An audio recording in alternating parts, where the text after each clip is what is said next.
Unit 6, Array. Topic 6.4, Developing Algorithms Using Arrays.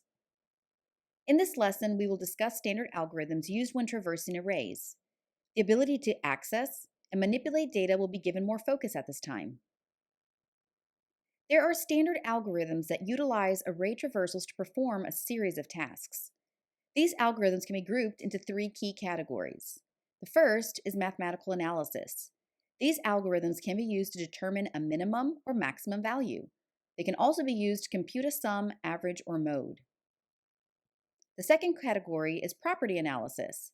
These algorithms are used to determine if at least one element has a particular property, if all elements have a particular property. It's used to access all consecutive pairs of elements. It can be used to determine the presence or absence of duplicate elements, and also used to determine the number of elements meeting specific criteria. The third category is the reordering of elements. These algorithms can help you shift or rotate elements left or right, and also to reverse the order of elements. My AP Classroom and CodeHS have videos to walk you through the various algorithms identified. You are expected to construct the code for each of these algorithms in CodeHS Sandbox.